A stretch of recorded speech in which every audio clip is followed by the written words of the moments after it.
It's a miracle that I was able to come back here. I would never thought, I'd never even dreamt that I'd be able to come back here. I devoutly hope that we will never again have to see such scenes.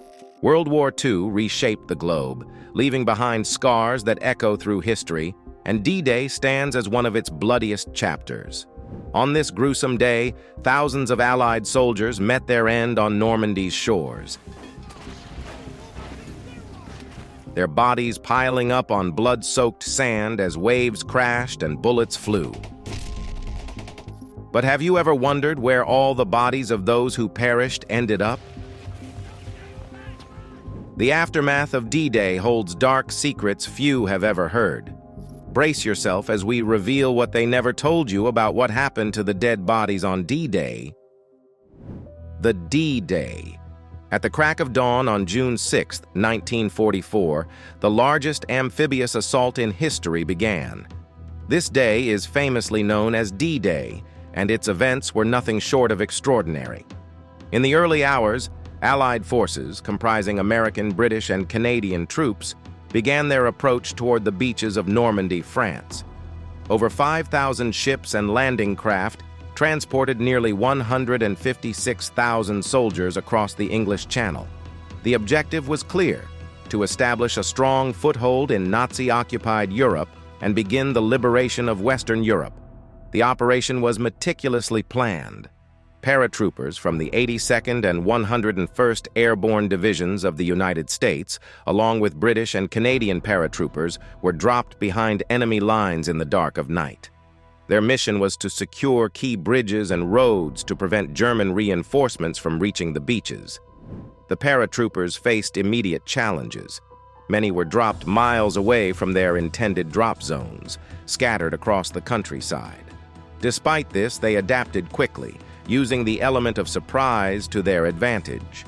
They disrupted German communications and caused chaos, making it difficult for the enemy to mount a coordinated defense. As the first light of dawn broke, the bombardment from Allied naval forces began. Battleships, cruisers, and destroyers unleashed a relentless barrage on German fortifications along the coast. This intense shelling was intended to weaken the defenses before the infantry landed. By 6:30 a.m., the first waves of soldiers hit the beaches. There were 5 main landing zones, each with its own code name: Utah, Omaha, Gold, Juno, and Sword. At Utah Beach, the American 4th Infantry Division landed with relatively light resistance, thanks in part to the misdrops of paratroopers who had inadvertently cleared some of the defenses. Omaha Beach, however, was a different story. The American 1st and 29th Infantry Divisions faced fierce resistance from the well-entrenched German 352nd Infantry Division. The beach was heavily mined, and the Germans had established strong defensive positions on the bluffs overlooking the shore. As the soldiers disembarked from their landing craft, they were met with a hail of machine gun fire, mortar shells, and artillery. The casualties were immense. Many soldiers never made it off the beach. Despite the heavy losses, the American troops displayed remarkable bravery and determination. Slowly but steadily, they began to push inland, overcoming each obstacle in their path. Further to the east, British forces landed at Gold and Sword beaches, while Canadian troops stormed Juno Beach. The British 50th Infantry Division at Gold Beach encountered moderate resistance, but they managed to advance quickly, securing key objectives and linking up with the Canadian forces from Juno Beach by the end of the day. The Canadian 3rd Infantry Division faced similar challenges, but they fought tenaciously and made significant progress. At Sword Beach, the British 3rd Infantry Division encountered strong defenses, but pressed forward with determination. They were supported by specialized tanks, known as Hobart's Funnies, which helped clear obstacles and mines. By midday, they had secured the beach and were pushing inland. Throughout the day, the skies above Normandy were filled with the roar of aircraft. The Allies had achieved air superiority, and bombers and fighters provided crucial support to the ground troops. They targeted German positions, supply lines, and reinforcements, helping to tilt the balance in favor of the invading forces. Despite the chaos and confusion, the Allies managed to establish a beachhead along the Normandy coast by the end of the day. The cost was high, with thousands of casualties, but the bravery and sacrifice of those who fought on D-Day laid the groundwork for the liberation of Europe. In the evening, as the sun set over the blood-stained beaches, the enormity of what had been achieved began to sink in. The soldiers, many of whom were young and inexperienced, had faced unimaginable horrors, but had risen to the challenge. Their actions on D-Day marked the beginning of the end for Nazi Germany. But did you know that D-Day was almost launched a day earlier? Yes, June 5, 1944, was the original date set for the invasion, crucially dependent on a mix of specific weather conditions to succeed. The Allied commanders needed long daylight hours for maximum use of air power, a near full moon to light the way for ships and airborne troops, and the right tidal conditions. These tides had to expose beach obstacles at low tide for removal and needed to be high enough at other times to float the supply-filled landing vehicles far onto the beaches. Timing was everything. H-hour, the specific time the initial landing was scheduled, had to coincide with rising tides for optimal impact and logistics. Even more, commanders required at least an hour of daylight before the action to ensure bombardment accuracy. With such stringent conditions, only 9 days across May and June were deemed suitable. After much deliberation, commanders chose June 5th. However, last-minute weather forecasts predicted a brief window of improved conditions for the next day. Trusting his meteorologists, General Dwight D. Eisenhower made a crucial decision just hours before the operation was due to commence.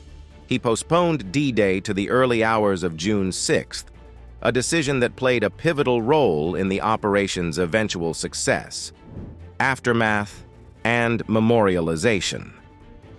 Getting an accurate count of the casualties from D-Day isn't as straightforward as one might think. While the planning of the invasion was meticulously organized by figures like Supreme Allied Commander General Dwight D. Eisenhower, the actual day unfolded in chaos and confusion for the soldiers on the ground. Bad weather and fierce German resistance intensified the turmoil, leading to a devastating number of casualties. The estimates before D-Day were harrowing. Advisors warned Eisenhower that the majority of the over 150,000 soldiers involved might not survive, with a staggering predicted 75% mortality rate for paratroopers alone. Such grim predictions highlighted the expected ferocity of the conflict. On the day itself, thousands of soldiers from both Allied and Axis forces lost their lives, but pinning down an exact number of fatalities is a complex task. The chaos of battle meant that keeping precise records of each death was nearly impossible. Soldiers often ended up far from their original companies, complicating the tracking of casualties. Today, various memorials and records estimate that approximately 4,414 Allied troops died on D-Day, with the heaviest losses occurring at Omaha Beach, where about 2,000 U.S. soldiers died. Along other parts of the Normandy coast, around 2,000 British and about 340 Canadian troops also lost their lives. In the quiet aftermath of the Normandy invasion, the first Allied cemetery in Europe was solemnly established on June 8, 1944. This was only 2 days after the harrowing events on the beaches, where Allied forces made a significant push for European liberation from Nazi control. This cemetery became a foundational act of remembrance, ensuring those who fell were honored not merely as soldiers, but as individuals who had made the ultimate sacrifice. Efforts to memorialize the fallen didn't stop at the creation of a cemetery. The National D-Day Memorial Foundation, situated in Bedford, Virginia, emerged as a pivotal organization in these efforts. At this foundation, each of the 4,414 Allied soldiers, sailors, airmen, and Coast Guardsmen who lost their lives on D-Day is remembered by name, etched into bronze plaques. Carol Tuckwiller, a dedicated librarian and genealogist for the Foundation, undertook a meticulous project that spanned several years. Her objective was clear: to ensure that every casualty was counted and remembered accurately. Through her rigorous research, she provided the most precise tally of Allied casualties for D-Day. The memorial itself was conceptualized in the late 1990s, during a time of significant uncertainty about the exact number of casualties. Early estimates fluctuated wildly, suggesting anywhere from 5,000 to 12,000 Allied lives were lost in just that 24-hour period. Tuckwiller's work helped narrow down these numbers, offering clarity amidst the chaos of historical battle records. On the other side, German casualties on D-Day are estimated to be between 4,000 and 9,000, including those killed, injured, or missing, with many of these soldiers now resting in the La Cam German military cemetery. The Allies also took 200,000 German prisoners of war, highlighting the scale and intensity of the conflict. But what really happened to the thousands of dead bodies on D-Day? How were they handled amidst the chaos and carnage of one of history's largest and most intense battles? Some dead lay where they fell for a while. On D-Day, the dead of the brutal conflict often lay untouched in the chaos of battle. With the first wave of troops heavily focused on securing the Normandy coast, many fallen soldiers remained on the battleground. In those immediate, frantic moments, attention was scarcely given to the fallen as surviving troops pushed forward under relentless fire. A particularly stark testament to this is the famous photograph of 2nd Lieutenant Walter Sidlowski kneeling beside a draped body on Omaha Beach. This poignant image captures the somber reality of the aftermath, with more remains visible in the background. Despite the appearance of immediate action, this photo was actually taken on June 7th, the day after D-Day, highlighting the delay in tending to the dead. Survivors recount dreadful scenes, bodies bobbing in the surf and strewn across the sandy beach. In some areas, the sheer number of fallen soldiers was so overwhelming that those who followed had to maneuver over them. This not only speaks to the sheer intensity and scale of the invasion, but also underscores the grim reality faced by those who landed in subsequent waves. Artist Manuel Bromberg visited the site 3 days post-invasion, and his sketches document an ongoing effort to bury the soldiers right there on the beach. Interestingly, these burials were often carried out by German prisoners of war. Remains were also brought back to ships. As the fierce battle raged on the beaches of Normandy on June 6th, not all actions were confined to the land. The English Channel was a flurry of activity with ships poised as critical support points. These vessels were not just launching pads for the troops, but also served as returning points for the wounded and the deceased. Robert E. Davenport, a naval intercept officer on the USS Henrico, shared his haunting experience with USA Today. From his vantage point on the ship, he watched the smaller transports carve through the water towards Omaha Beach. The anticipation of those aboard was palpable, but so was the grim reality of war. These smaller boats, upon their return, told stories of brutal confrontations before even reaching the shore.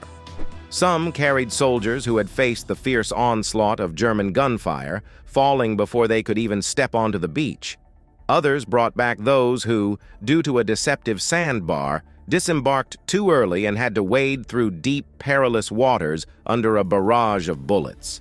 One of the more chilling sights Davenport described was the opening of the boat ramps upon their return.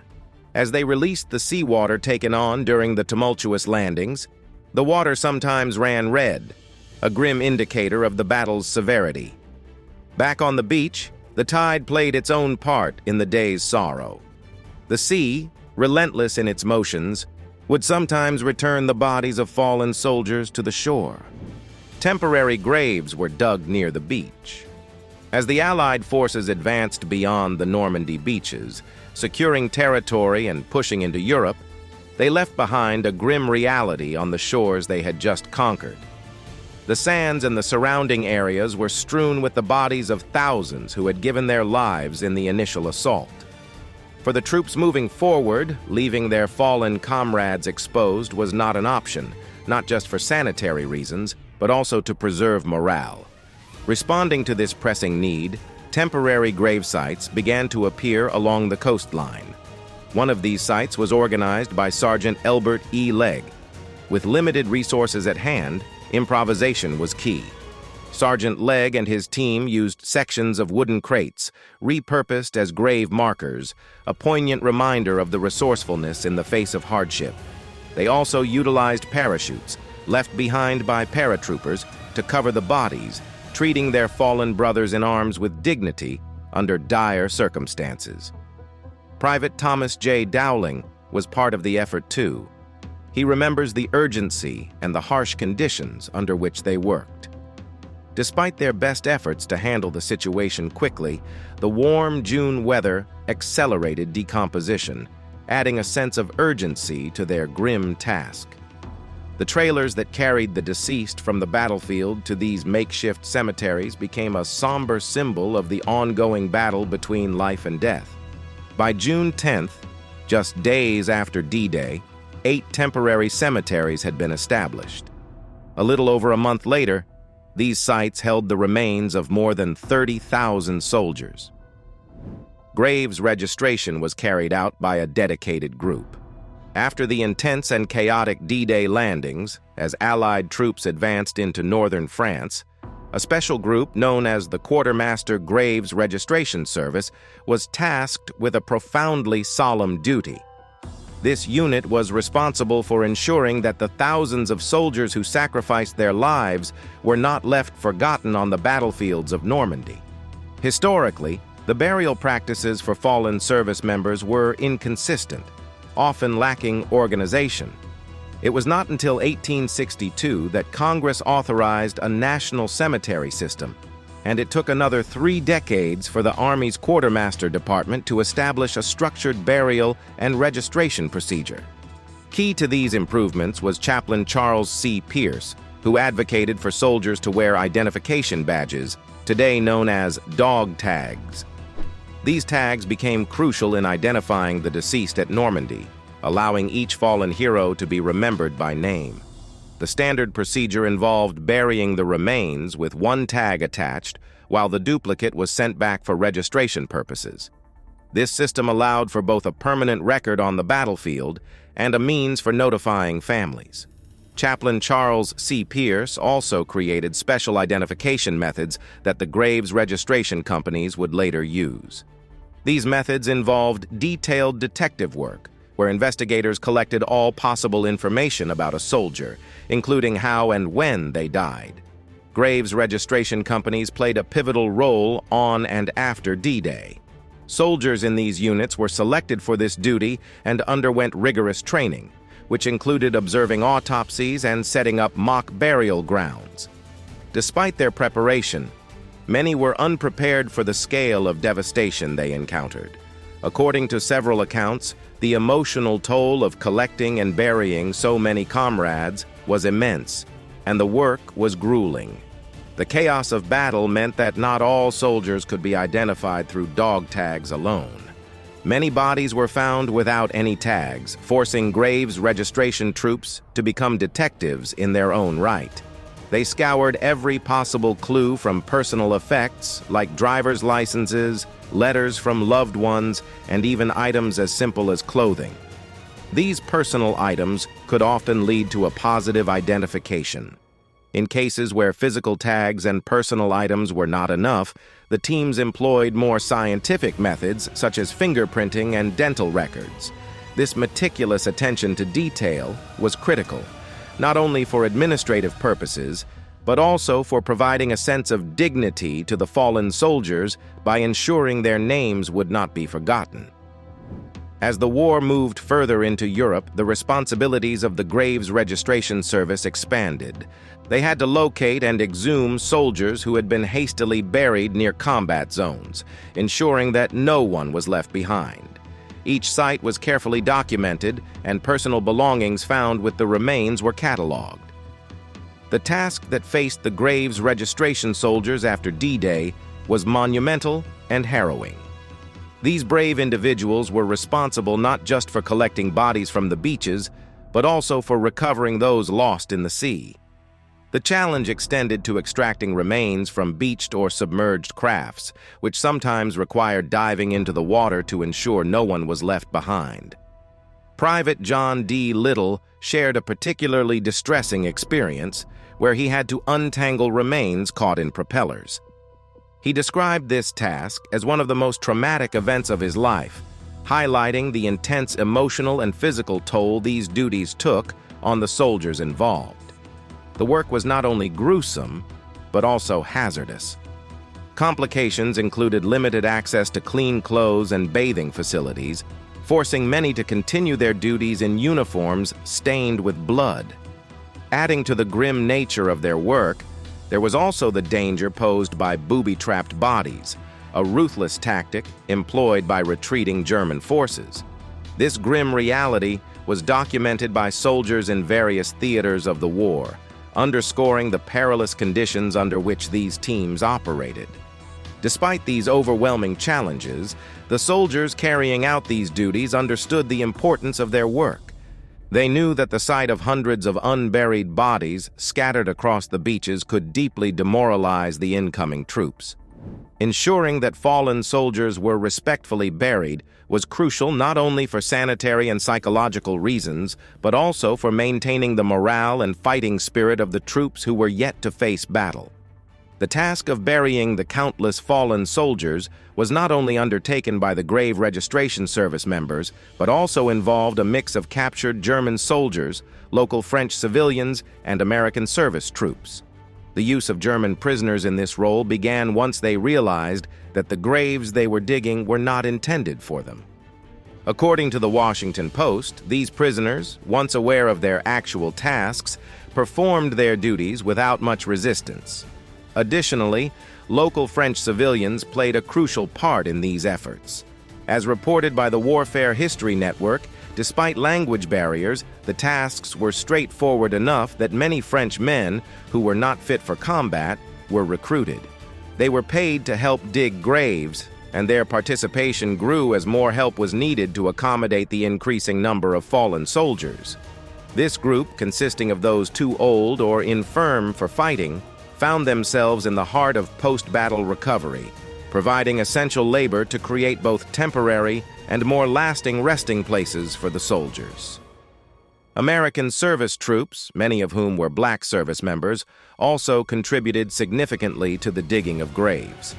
This detail reflects the diverse roles played by different groups within the military during World War II, often in roles that went unrecognized, yet were vital to the operations and morale. Together, these groups faced the solemn and daunting task of laying to rest thousands of soldiers. Some remains simply went missing or unidentified. Despite extensive efforts by the Graves Registration Companies and other Allied service members to recover, register, and bury the dead, the harsh realities of D-Day meant that some soldiers' remains were never found. The chaos of war and the violent nature of many deaths led to circumstances where remains were simply lost or rendered unidentifiable. The intense battles, particularly on Omaha Beach and other landing sites in Normandy, often saw soldiers' bodies carried out to sea by the surf. This unfortunate reality made it incredibly difficult to retrieve those lost and accounted for the missing. Additionally, the aerial aspect of the D-Day operations added another layer of complexity. Aircraft involved in targeting transport networks to hinder Axis reinforcements also faced deadly risks. For instance, a C-47 aircraft was hit by German artillery, leading to a catastrophic crash that burned for 3 days. In such cases, recovery teams were sometimes only able to retrieve small personal artifacts like rings and dog tags. A memorial in Normandy now stands to commemorate the crew of that ill-fated C-47, symbolizing the collective memory and respect for those who gave their lives under such tragic circumstances. In cases where soldiers went missing and no remains were found, the U.S. military protocol was typically to wait at least a year before officially declaring them dead. This waiting period indicated the hope that some sign of the missing might still emerge from the fog of war. Each unaccounted-for individual signifies a family left without closure, a story without an end, and the profound cost of war. Some of the dead are still buried in Europe. Many soldiers who fell during D-Day remain buried in Europe, in permanent graves far from their hometowns. While the U.S. military offered to handle the financial and logistical aspects of exhumation and reburial of most service members killed overseas, some families chose not to move their loved ones, possibly due to the emotional burden. Another reason why some of the dead remain buried in Europe is that identifying every fallen soldier was not always possible, despite the diligent efforts of the graves registration personnel. In some instances, bodies could not be linked to an identity, leaving them to rest under markers of the unknown. Today, the region around Normandy is dotted with 27 military cemeteries, as reported by the Bayeux Museum. These cemeteries are final resting places for soldiers from both the Allied and Axis forces, totaling nearly 130,000 graves. Among these, the Normandy American Cemetery stands out, not only for its historical significance, but also because of its appearance in popular culture, notably in Steven Spielberg's 1998 film, Saving Private Ryan. Located in Colleville-sur-Mer, this cemetery is meticulously maintained, with rows of white headstones that stretch across the landscape, marking the graves of 9,387 American soldiers. Additionally, the cemetery features a Garden of the Missing, which memorializes 1,557 service members whose bodies were never recovered. This garden ensures that their sacrifice is remembered, even without a physical grave to visit. Repatriation of remains took time. The families of D-Day soldiers that wanted their loved ones returned faced a complex and lengthy process of repatriation. After World War I, the U.S. government had experience returning the remains of soldiers, yet by World War II, the military still found itself overwhelmed by the scale of such an operation. No soldiers' remains were returned until all fighting ceased in 1945. This was just the beginning of a long process that would span the globe, from the battlefields of Normandy to distant Pacific islands. Many of these soldiers had been meticulously recorded and buried by graves registration personnel. However, others were buried hastily during battle by their comrades or were lost in remote areas, complicating efforts to locate and repatriate them. The logistical challenges of bringing so many home were immense, requiring significant coordination and resources. It was not until 1946 that Congress stepped in, passing the Return of the Dead program and allocating an initial $92.5 million. Today, that amount would equate to over $1.4 billion, with the total cost of the program eventually reaching $164 million. However, the process was fraught with delays. Strikes in key industries such as steel and coal held up the production of caskets, which was critical for the transportation of remains. It wasn't until late 1947 that the First World War II deceased were returned to the United States. This marked the beginning of a continuous effort that stretched over several years. By the time the program concluded in 1951, over 171,000 bodies had been successfully repatriated, allowing families to finally hold proper burials and memorials. This massive undertaking was not just a logistical operation, but a deeply emotional process for the families who had waited years for closure. Thanks for watching. See you in the next video.